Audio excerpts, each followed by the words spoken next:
Resourceful Designer, episode 155, Selling Digital Products to Supplement Your Design Income.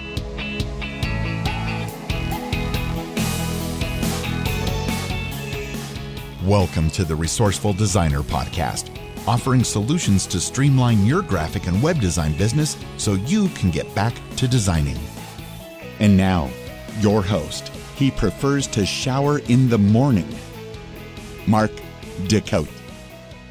Welcome to the podcast. I am so happy that you've joined me today. In this episode, I'm happy to have special guest Tom Ross from Design Cuts on the show to discuss creating and selling digital products as designers. But before I get to that, a little bit of what I've been up to. Now, at the time you're listening to this, I just got back from Orlando, Florida, where I attended PodFest, a podcast conference. Now, I know when I do these conferences, I usually try to set up some sort of listener meetup, but this one was very short notice, and I was only there for a very short time during the conference, so I wasn't able to plan anything. But I will be back in Orlando in August for Podcast Movement, another podcast conference, and at that time, I will be setting up a listener meetup. And now, as I always do, I'd like to share a resource of the week this week. And with Tom Ross on the show, you'd think that my resource might be Design Cuts, but it's not. Although I will share with you, if you do want to purchase anything via Design Cuts, my affiliate link is resourcefuldesigner.com/designcuts. If you use that link, I make a small commission on your purchase.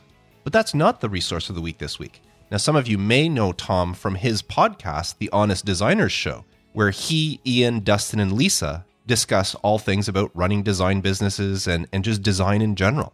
And it's a great podcast. You really should be listening to it. You can find it at designcuts.com/honest-designers, or you can just search for it anywhere you listen to podcasts. But again, that's not my resource of the week this week. No, instead, I want to share Tom's new podcast, The Honest Entrepreneur Show. Now, it's available as both a YouTube channel and a podcast. And I will include links in the show notes for you to find both. But you could look it up on YouTube or look in any podcast app for The Honest Entrepreneur Show. And this is a show with just Tom. And as he touts it, it's zero fluff, zero BS, just real candid insight into modern entrepreneurship. And at the time I'm recording this, he has 17 episodes out, and they're all under 20 minutes, which makes them very easy to consume. And Tom covers topics such as dealing with mental health, to burnout, to being authentic, to growing your business using Instagram, all sorts of great things. So I've really been enjoying it. And even though it's not really design specific, because Tom has a design background, a lot of the stuff he talks about is very usable for you and I. So that's the resource I want to share with you this week. Once again, it's The Honest Entrepreneur Show, and it's available anywhere that you listen to podcasts, as well as a YouTube channel. So check it out. And now, on to my discussion with Tom Ross, founder of Design Cuts, on selling digital products to supplement your design income. So today's topic is something that I've had on my podcast to-do list for quite a while now, because it's something that I've been interested in, and I think maybe you would be interested in it as well. But here's the issue. I normally share my knowledge, my advice, my experience on the show, but I've never sold any digital products before. So how am I supposed to talk to you about doing this if I've never actually done it before? So when Tom and I connected, I thought, what a better person to get on the show than the founder of Design Cuts, one of the best digital resources sites on the internet, and one, I have to say, I've spent way too much money on over the years. What better person to teach us this than Tom? So today, I'm not the mentor. I'm not the person sharing my knowledge with you. I'm the student. And Tom and I are going to have a conversation about digital design products that we can sell. And you have the benefit of listening in over my shoulder. So Tom, welcome to Resourceful Designer. Thank you so much, Mark. It's an honor, and what an intro. So, Tom, for those very few, I hope, of my listeners who don't know who you are and don't know Design Cuts, can you give me the very brief rundown of why you are the person to be teaching us this and what is Design Cuts? Yeah, absolutely. So Design Cuts is a global marketplace where we serve a community of about 500,000 designers and members. And we basically sell the resources and tools that creatives use day to day. So that's stuff like fonts and brushes, and more recently, Procreate brushes, illustrations, all of that amazing kind of stuff like templates, you name it. And I think why I definitely feel like I've reached a level of being able to talk about this stuff is we've done it very successfully. We've helped our designer partners, the people making these products, earn millions and millions and millions of dollars in revenue. And through doing that, and through selling thousands and thousands of resources from hundreds of the top designers in the world, it's our job to pay attention to the patterns of what works and what doesn't. And so we've really been able to kind of tune in and see behind the scenes and the figures and trends in terms of why do some products do very well and why do others kind of flop or fizzle out. So with design products, as I said in the intro, I've never done this before. I've been designing for 30 years now, and I've never sold anything other than a direct client on relationship. So if I wanted to get into this space, like I'm sure many of my listeners are contemplating it if they're not already doing it together, what is the entry point? What do we have to do to get started? Yeah, there isn't as much as you might think to get started. And first of all, you touched on client work. The whole principle behind digital products is they are more scalable. So it's not so much of trading your time for money as it is with clients. You can invest time up front making a product, and then it can sell for years and make you money every single month, every single day in some cases. So that's obviously hugely appealing. In terms of getting started, I think there's a lot of steps. You need to kind of figure out what people want. You need to figure out where the market demand is. You need to figure out what lights you up and you're passionate about. And when you kind of pour all of that into a product that's successful, it can be as simple as, promoting it on your social media, promoting it on your website, and promoting it on platforms like ours that help with the distribution of getting out to a wider audience. If I was to want to get into this, I've never done it. You're saying find out what people want. How would I go about doing that? Like right now, I'm an experienced designer. I know how to design something, and I know how to talk to a client and figure out what they want. But the general masses, and now you're talking about design resources, so these are other designers. How do I go about figuring out what designers want that I could possibly create? So I think a great starting point is to actually look at what your skill set is. Obviously, if you're someone like a hand letterer, that can segue quite nicely into creating fonts. But it might make zero sense for you to go and do a different type of product that has nothing to do with your skill set. So I think you really need to kind of look at what you're currently doing and what you're best at and start there. Then you need to combine that with market demand. And I often think about this in terms of like a Venn diagram. So if you imagine one circle is your skill set, the other circle is something that people are actually going to be willing to pay for and something that the market wants. You kind of want that intersection. You want both. Because there's people that get it wrong. There's talented people who will go and chase something just because they think it's going to sell really well because the market seems to want it, but actually they really don't care about it and they're not passionate about it and they're just chasing the latest trend. And that's not really a good approach either. The best people doing this and the best products always seem to be that intersection of like passion and market demand. And so in terms of finding that market demand, there's a ton of ways. Like you can pay attention to what is currently selling and trends. So for example, on our platform, you can see right on our homepage what's currently the most popular types of products. And you can start to kind of identify patterns in that. You can see ones that are performing really well. You can pay attention to that over time to identify these trends. Equally, if you've got an audience yourself on Instagram or social media or anything like that, then you can ask people. So you can put stuff in your stories on Instagram, for example, and say like, do you prefer this or this? Or are you interested in seeing a product like this? Or tell me what you're struggling with or what pain points you have or what you wish you could do on an iPad or whatever is relevant to your space. I think just getting out and having those conversations with your audience is hugely powerful. And most people don't bother with that. They just kind of shoot in the dark and you're doing yourself a massive disservice. I know when I started Design Cuts, I had a 1-hour call every day for about 2 months in the early days with our customers. And that wasn't just to find what products they wanted. That was to find out stuff like what features they wanted on the website and what they were happiest with and what was frustrating for them. And you can use that same kind of approach for creating your first product. So if you have a few kind of loyal fans in your audience and people that seem to support everything you do, ask if they're kind enough to jump on a quick call with you and just be like, I'm kind of toying with the idea of doing something kind of like this for my first digital product. Would that appeal to you? And I forget who it was, but there's a marketer I saw preaching this recently. And the best question to ask is like, what's the one thing that would like prevent you from buying something like this?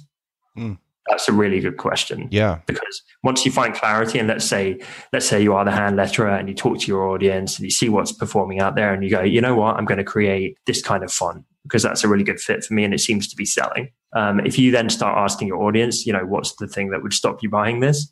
Then you might get some really insightful answers when they'll be like, actually, these SVG fonts, if you know what I'm talking about, Mark, with like the texturing on them. Yeah. They might turn around and say, actually, a real bugbear of mine is when the texture does this, you know, and it doesn't kind of work correctly. So that would be a sticking point.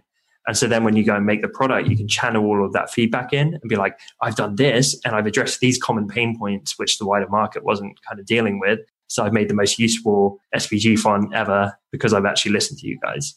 That makes a lot of sense. You find out what your strengths are and you design to that. Like I know, and my audience knows, I'm not an illustrator. So obviously I wouldn't be creating illustrations as my design resource. I'm also not a hand letterer in that, but I do have some strengths that I would possibly look at for other areas that I could do. Now, being in design cuts, you must see a lot of things come in that get rejected. What would reject somebody's design? If they come up with an idea, say for an illustration or a font or a brush or something, what would get rejected and why?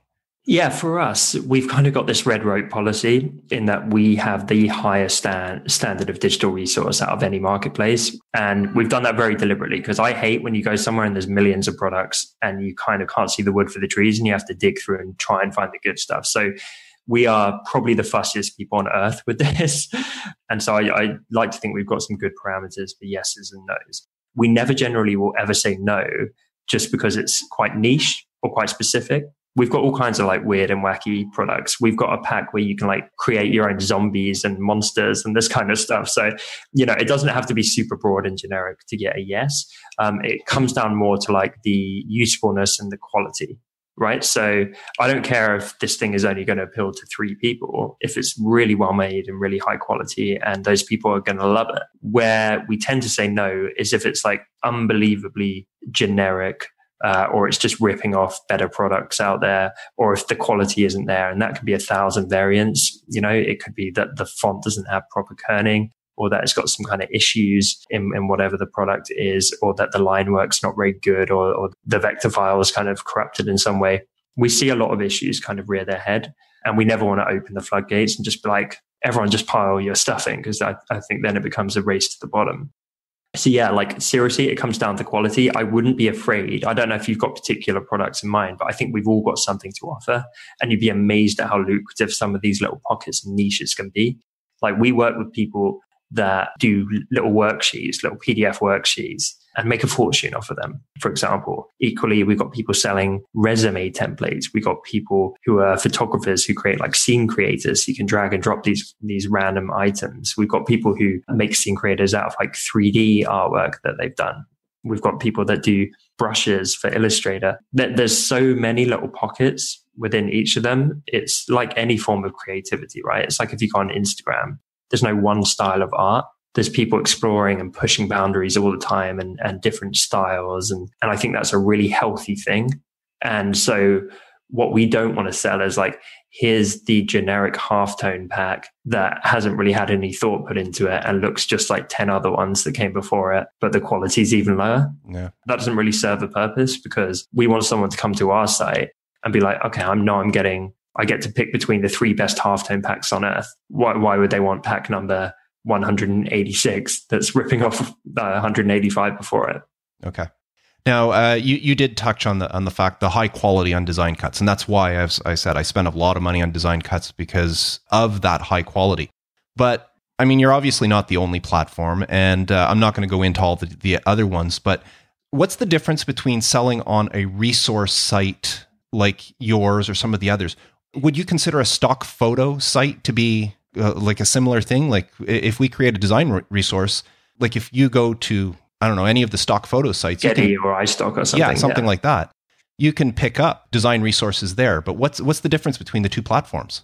I think inherently the business model wise, there isn't.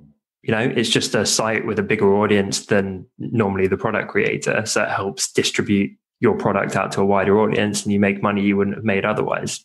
In terms of how we do it personally, that's very different. For example, like we handle all of the customer support for the product creator, which is a godsend because a lot of other platforms, they get all the incoming queries. Okay. And that can be a mess. So we're pretty much like, let us help sell your product. And then we'll do all the heavy lifting. And we go like above and beyond with this. So we literally are known to like tidy up people's files so that people don't have a bad experience with their product. And in cases, even like help them remake their preview graphics to make it as good as it can possibly be. And then when they get all these incoming queries and stuff like that, they don't even need to worry about it. Like our team have that covered. And so I always enjoy whatever venture I do, and especially design cuts. I always like that kind of bespoke, like hand holding, really personal feel. And one of our ethoses is quality over quantity. So the same way we don't let all the bad quality products in, we only work with a select smaller group of people than most platforms, which means we can treat them better, which means we can work closer with them, which means if they want, they can request a call and jump on a call with us and kind of talk through how stuff's going and, get whatever information they want from us and feel like they've really got a partner. So I guess that's what we want to do. And that's how we stand out. We want to feel more like a partner than just a set it and forget it platform. Yeah. From my point of view, I often see, not everything on Design Cuts is exclusive to Design Cuts. And I've seen some similar stuff on other platforms, but I always feel like Design Cuts is more of a resource site as opposed to a stock site. Yeah. So with the difference between Design Cuts having these nice pages for every single product, as opposed to, say, Shutterstock, where you just end up on a page that shows the product and that's it. On Design Cuts, you have the product and then you have a short write-up of the product and you can have samples and previews. So how does that differentiate? How does that help the sales of the product? Hugely. Absolutely hugely. It really is that example of you own a shop and the shop front is either like stunning and entices people in off the street, or it turns them away and they never get to see the goods within. And we've seen this time and time again. We see actually fantastic products, but they have horrendously bad preview images, which hurt them with their sales. And then equally, we've seen kind of okay products that have stunning previews and do incredibly well because of that. So I can't understate that, or rather I can't overstate that enough, the importance of trying to nail your preview graphics. And some of the best people in the world, some of these uber successful product creators that are making a fortune on these things, they spend often virtually as much time on the preview graphics as they do on the product.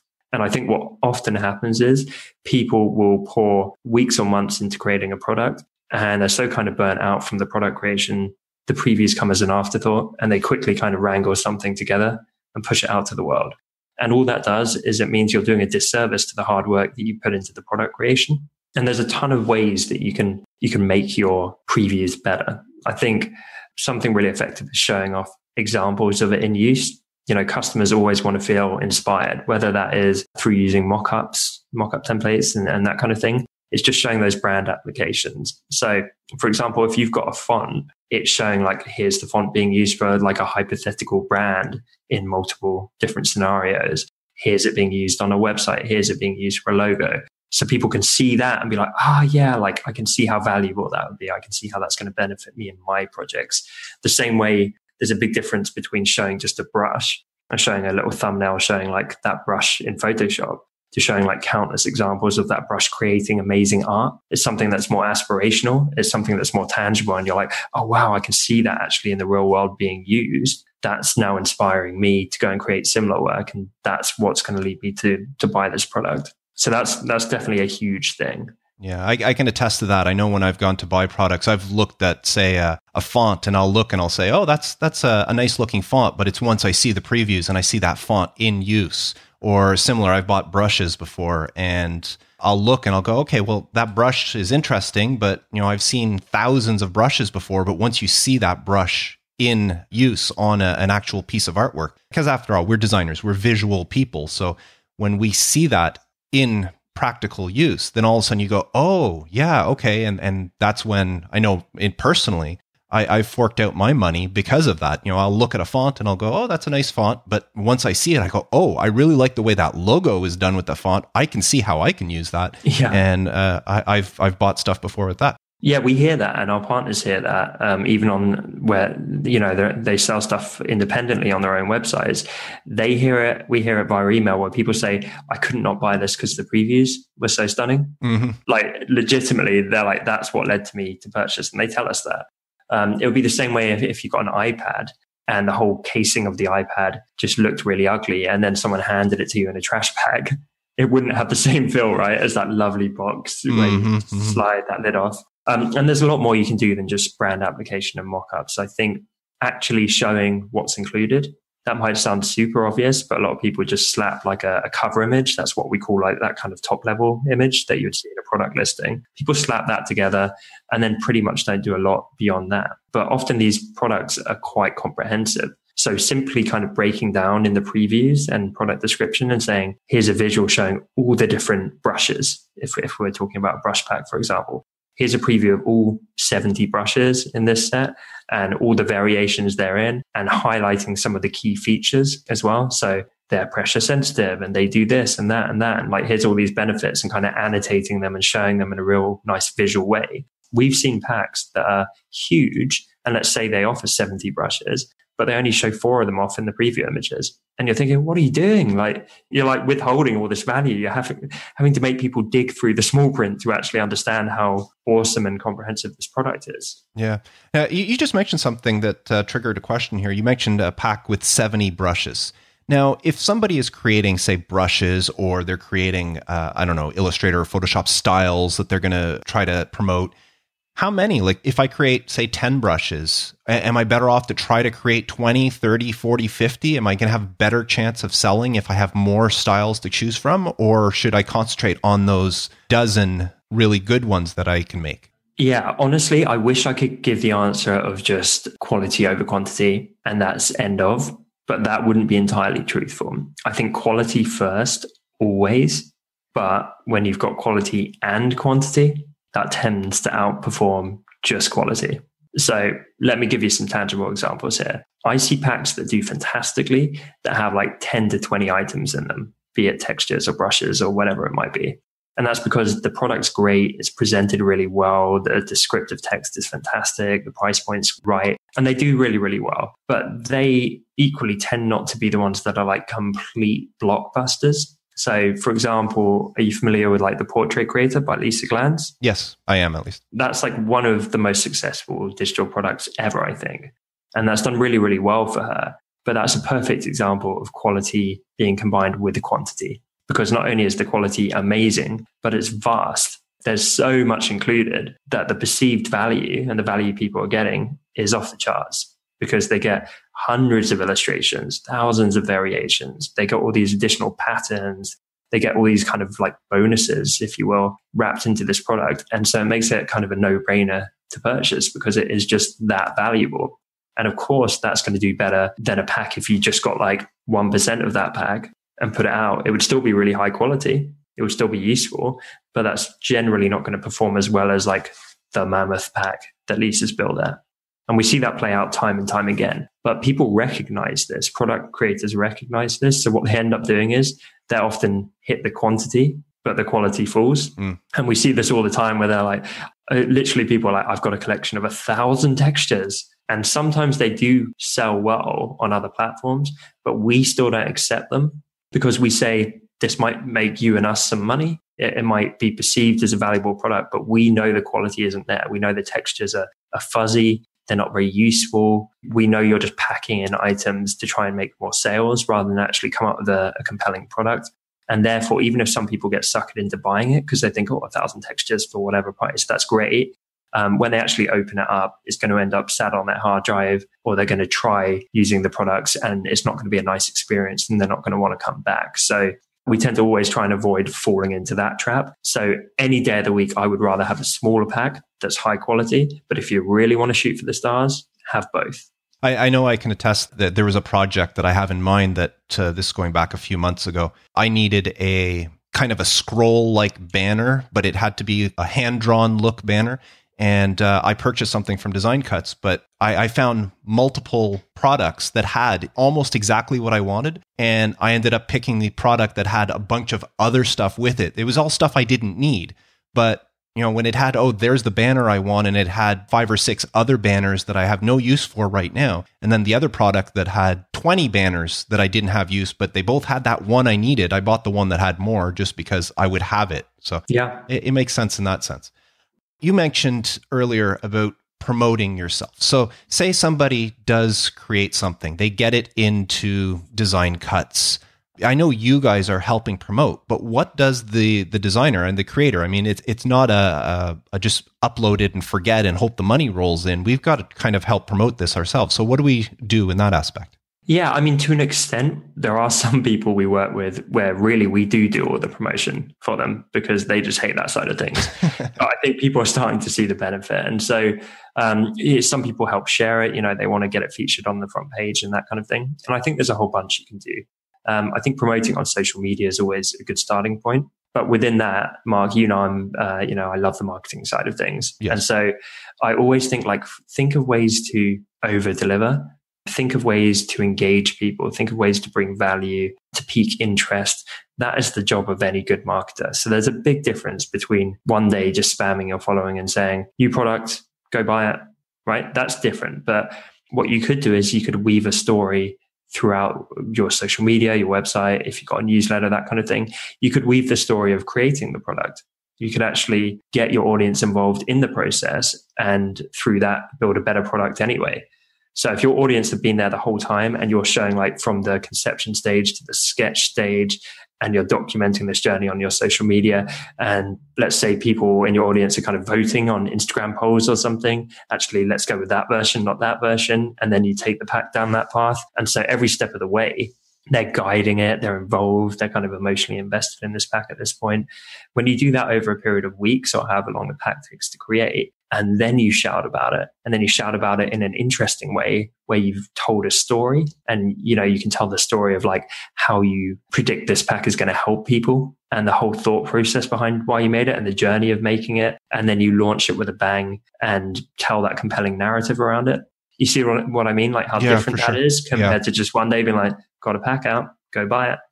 Yeah, as you're describing that, I'm picturing in my mind your co-host on the Honest Designers show, Ian, when he put out his what was it, the grid builder. The grid builder. That sounds, what you just described sounds exactly what Ian did with the grid builder. He was talking about it. He was building up anticipation for it, showing how he was using it, why he built it. He built it for himself and then put it out there. And I know from you guys talking and from hearing Ian talk about it, when that thing hit the market, I mean, I'm pretty sure from what I heard, it sold really well. It was huge. Yeah, it was super popular, mainly because it's a fantastic product that serves a real need. And to go back to the, what should I build?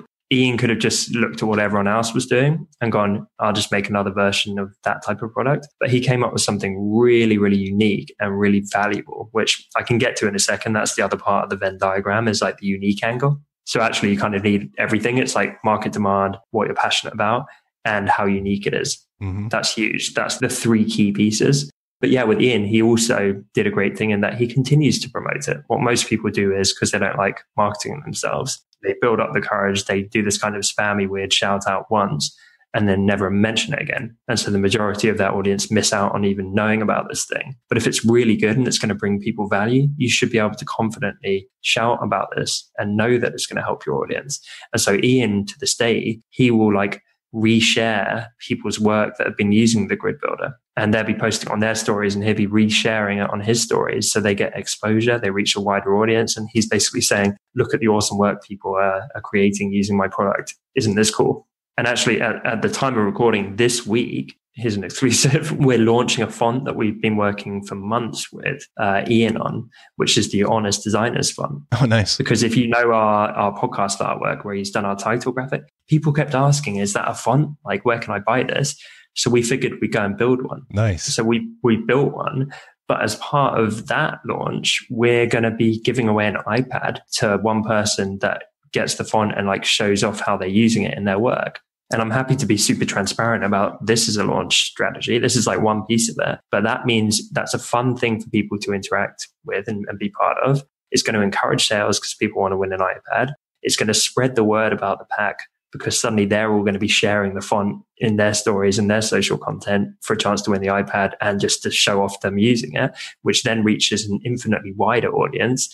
And then they get the kind of value adder of Design Cuts and Ian resharing some of the best ones on our stories as a kind of give back to those people. So they get that exposure to bigger audiences. So the whole thing's kind of this fun, interactive, promotional thing, rather than just being boring. I think people so often, it's just an afterthought. Mm-hmm. I empathize. I understand it's because they might not, really feel that confident in their marketing.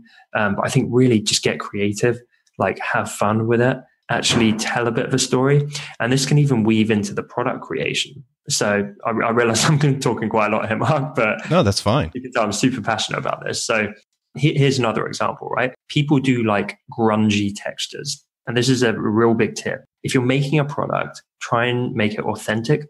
I hate nothing more than when I see people being like the authentic gold texture pack. And what they've done is they've gone and taken a photo of their stainless steel fridge and applied a garish yellow overlay over it in Photoshop and tell you it's like real gold.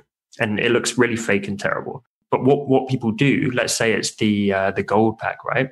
They could weave the story of like, I'm sick of all these fake gold packs. So I went to like an actual place where they had real gold. And here's the funny story of me like bribing them to let me in and take photos of it all and not get arrested in the process. And I've got this gold leaf and I photographed these gold bars with like macro lens. And I did all this kind of stuff to bring you truly the most authentic, interesting gold pack ever. And then you can put that stuff into your product page. You put that in the description, put that in the preview graphics. You can literally show you like stood by the gold bars in the bank vault or however you wrangle this, or like in the place with the gold leaf or the jewelers or whatever. And you're there waving and you've kind of told, because what often happens is people skip past the text description. So it needs to sell itself, even if no one reads the text, the body text. So you should have some of this text in your preview graphics where people are kind of scrolling down them because they're nice and visual and appealing. And you can weave those kind of narratives into that. And so I mentioned a second ago, like the grungy textures. Is it going to be just another generic grungy texture pack where you've like photographed your carpet and applied some Photoshop filters? Or is it going to be that you take people on the journey of how you went to an abandoned train yard for a day and nearly got tetanus because you were you're around all these rusty surfaces and you had this crazy day of taking 500 photos and then you whittled it down to the best 40 and you turn that into like the abandoned train pack. And on a final note, you need to think about a brand for each pack. You should think about how to brand it up. So instead of just like 20 grungy textures, in that case, you could say like the crazy abandoned train rust texture pack kind of thing. And all the previews can then fit around that the way any brand can be cohesive. So you can literally have like a rusted old train on the cover image, and you can have train tracks like weaving through the other preview graphics. And you can like have you at the train track, and like all that kind of stuff makes it so much more interesting and fun. And I know Dustin at Retro Supply does a fantastic job at this. Yeah. He will never just be like, it's 10 halftones, go buy them. I think his recent one was like the horrific halftones pack, and he made it all kind of like these old like B-movie style monsters and that kind of thing, because that engages designers. It turns their brain on where they're like, that's a really interesting pack. I'm going to remember the horrific halftones pack. I'm not going to remember here's another generic pack of 10 halftones. That makes a lot of sense. So that's kind of quite a lot of info I just ranted about, but no, that's great. That's exactly the sort of stuff that me, again, not being familiar with this, that's the sort of stuff I want to know. And I'm sure the listeners want to know that as well. Now, when it comes to all of this, how, whenever you build a pack, whether you're doing brushes or a font or that, how do we determine price point, like selling? Does Design Cut dictate what the price is, or do we get a say? And how do we know where to price it? Yeah, so we don't dictate it. The designer does, but we will occasionally advise. So if it's like ludicrously expensive, we might push back and say, if you want to sell it at that, kind of good luck. But we're being honest, we probably won't sell many units at that price point because it's just not our sweet spot for our platform. Or equally, if someone was like trying to do a race to the bottom and they're like, get 1,000 items for $1, we'd be like, we're not that kind of platform either. So there is a happy medium. I think a good idea is always looking at the wider market. paying attention to trends, because it's going to be different what like a packet halftone sells for versus a font. And it's going to be different with like a single weight font versus like an elaborate font family. So you just need to go and see what's performing well, what the trends are, work out your brand. Are you going to be the like affordable design guy? Are you going to be the slightly higher end kind of provider? But you can't push those extremes too far. You got to stay somewhere around what's realistic in the market. And this is shown in like what's happened over the years in terms of just the industry. It has become more affordable, which really benefits designers. But some product creators are up in arms because they used to be able to successfully charge $600 for a font. And now there's a billion fonts like that available for $25. Yeah. And love it or hate it, it doesn't really matter. Like getting emotional about that doesn't help anything. The reality is what once sold for $600 now will not sell because you can get similar quality for considerably less. And so the best thing you can do is adapt and roll with the times, because otherwise you just get left behind. Well, the same goes for anything with technology advances and that. I told a story before on my podcast. I remember years ago, I've been doing this for 30 years. I remember when I first had a computer, if somebody wanted to drop shadow on a photo in, say, Photoshop or something, they wanted to add a soft drop shadow, that would literally take 15 minutes per photo to do. And I would tell somebody, you want to drop shadow on that photo? It's going to cost you X amount of dollars per photo that you want to drop shadow on, because that's how long it takes me to do it. Now, you want to drop shadow, it's like click, it's done. Yeah. And not just click, it's done. But if you're not capable, then Jimmy down the road, who's 14 years old and is on a site like Upwork, is going to do it for $1. Yeah, exactly. Right.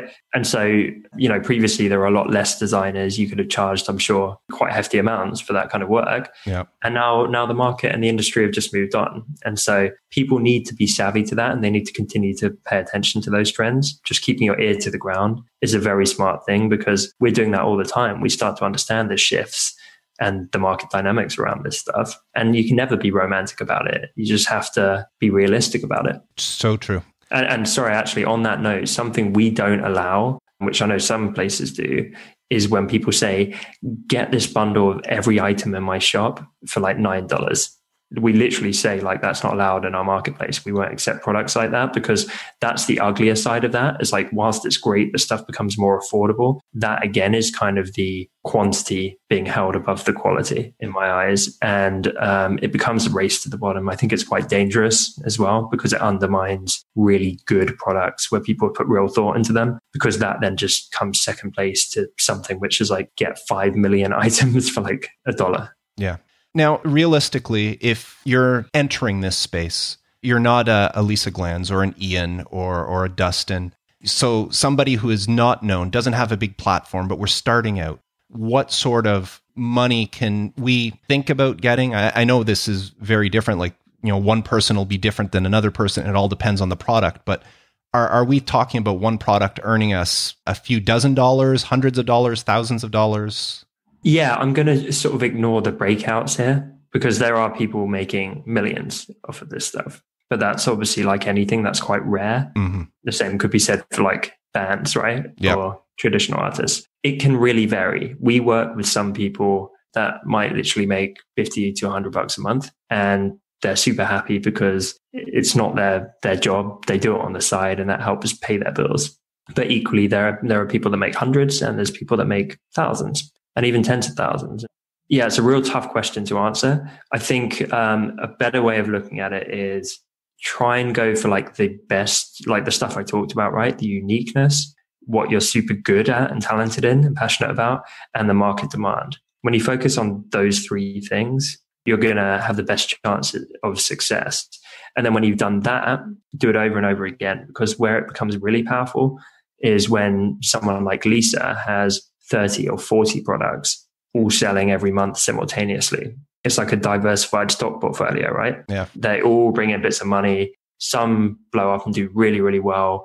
Others kind of tick along, but then maybe around Christmas, they do super well. So when your earnings are spread across so many products, you're generally going to earn more, and it's going to be less risky than pinning all your hopes on a single product. So I think people's first focus should just be create a really good product, do so with the intent of really helping people and learning about the process. Realize your first product is generally not going to fly, because it didn't for any of the biggest creators in the world, for Ian and Dustin and Lisa on my podcast. It just didn't work like that. Their first products are very bad compared to what they're creating now.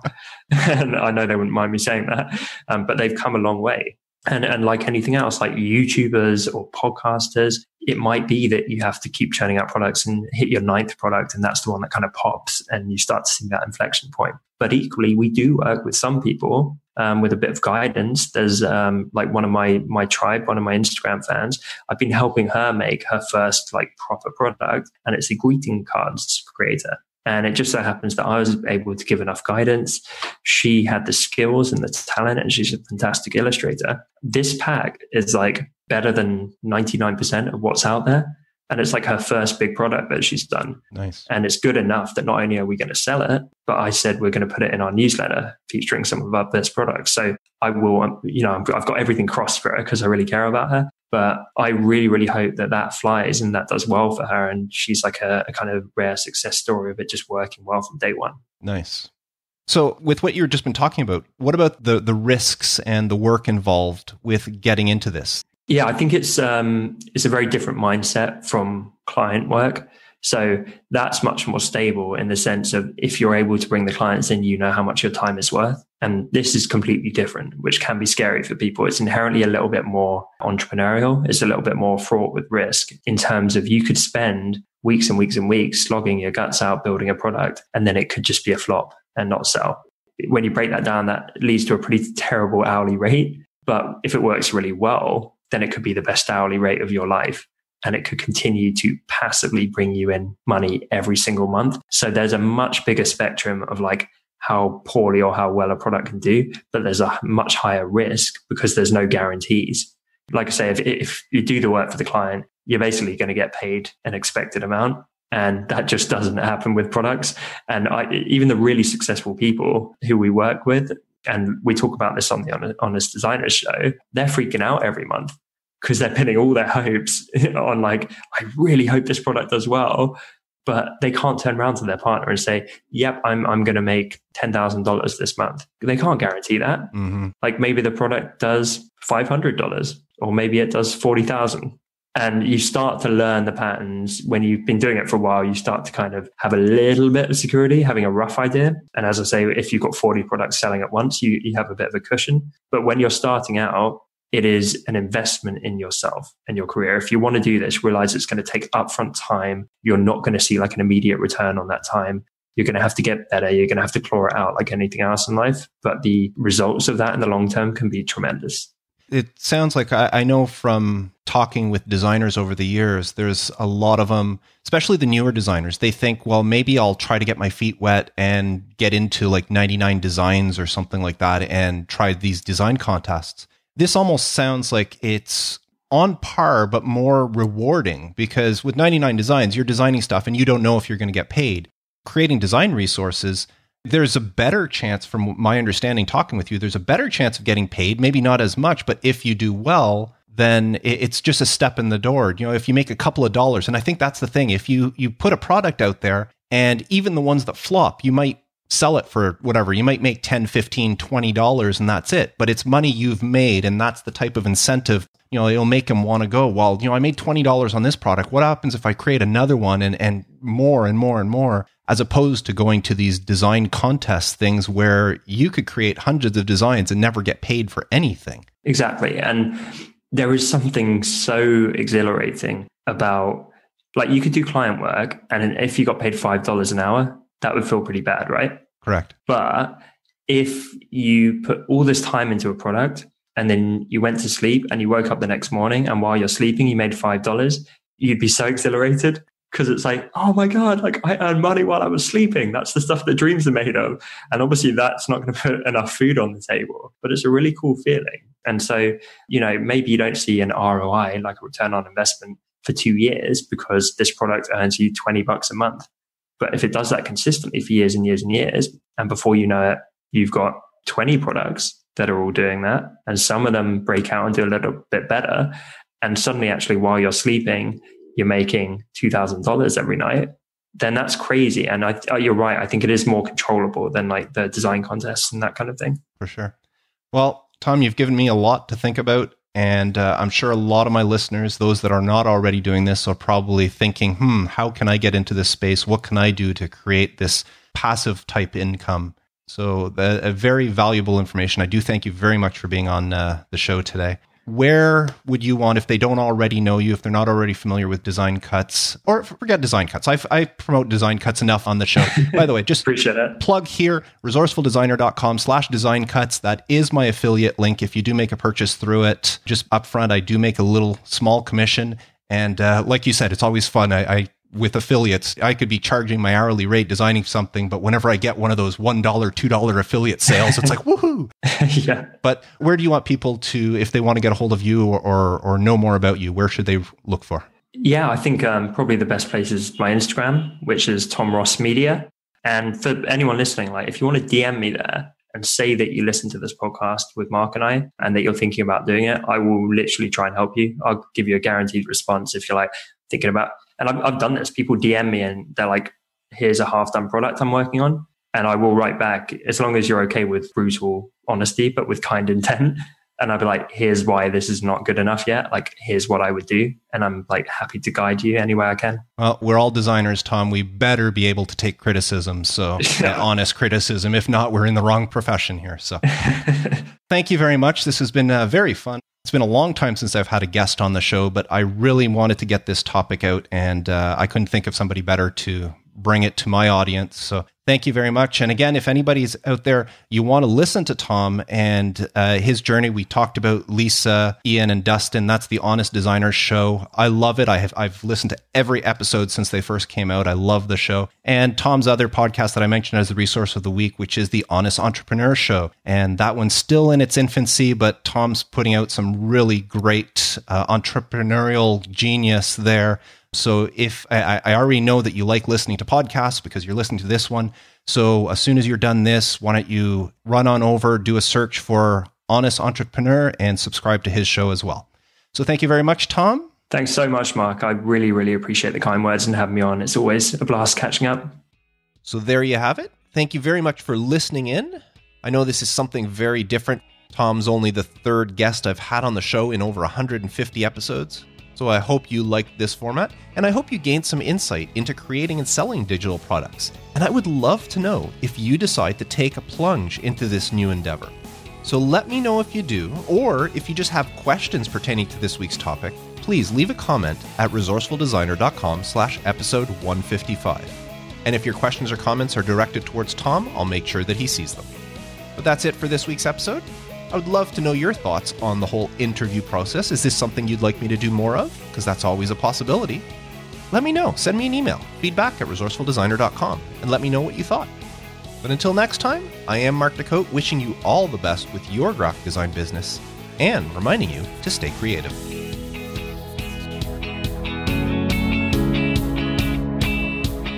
Thanks for listening to the Resourceful Designer podcast at resourcefuldesigner.com.